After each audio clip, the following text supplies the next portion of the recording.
Hey everybody, Dr. Jones here. I just wanted to drop a video in here really quick and give you some updates as to what we're doing and communicate with you a little bit about one of the biggest questions or one of the biggest umbrellas that a lot of questions fall under as we move forward. Now, the information I'm going to give you about this question is pending an MOU agreement with the Teachers Association, but it's important nonetheless that I tell you the direction we're headed in.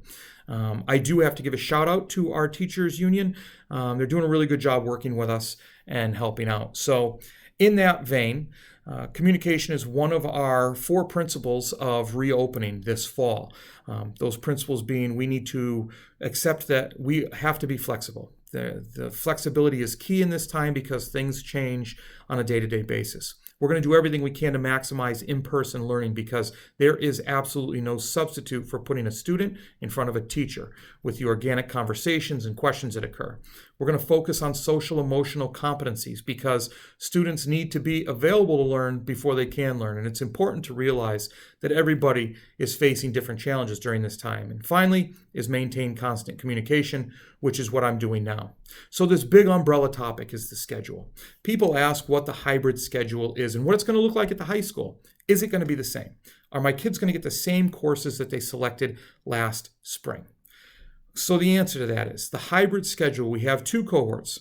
Cohort A meets Monday and Tuesday in face. Cohort B meets Thursday and Friday in face. Everybody's virtual on Wednesday.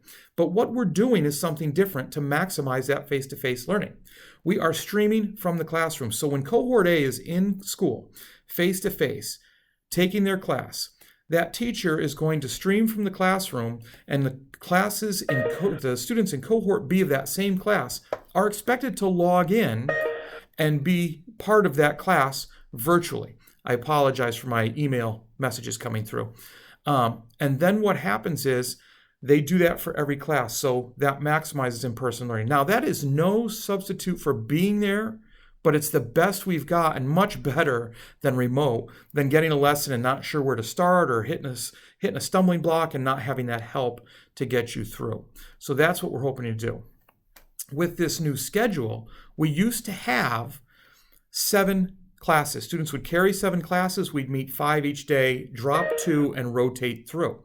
Now we've changed that. We've dropped a class off of each kid's schedule, and we're going to have 6 classes each day. Static, they're not going to rotate. This will help us keep everybody organized and not have people step on other people's toes when they're streaming or having other different remote activities and things like that. So that's the schedule. So here's the next thing.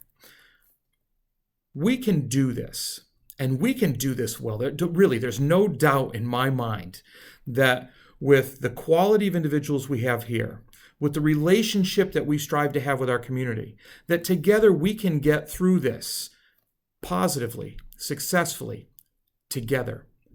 To that end, there are a lot of questions around accountability, attendance, engagement, things like that, participation. So what we're going to be doing, we're writing a draft up now. We're going to get a final copy out later so everybody can see.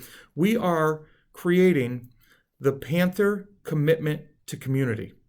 What that is, it's a list of items that if we all abide by, if we all follow, we will all together be really successful at this and see a really good program executed as we come back. Those topics will include things like wearing a mask at all times, making sure you follow all safety protocols, being respectful of everyone else because you never quite know what somebody's going through, transparent with communication so everybody knows exactly what's happening, things like that. Topics like that. I'm not going to read the whole thing. I want to kind of keep this short. I'll go through it later once we finalize the draft and I'll put it out. So look, we are doing the best we possibly can with all the information we possibly have. I'm sure that there will be more questions after this video. I'm sure that you have questions. Please shoot them to me. If I don't have the answer, I'll do my best to give you the best answer I can find. Together, we can be successful at this if we commit to doing so. Thanks for taking the time.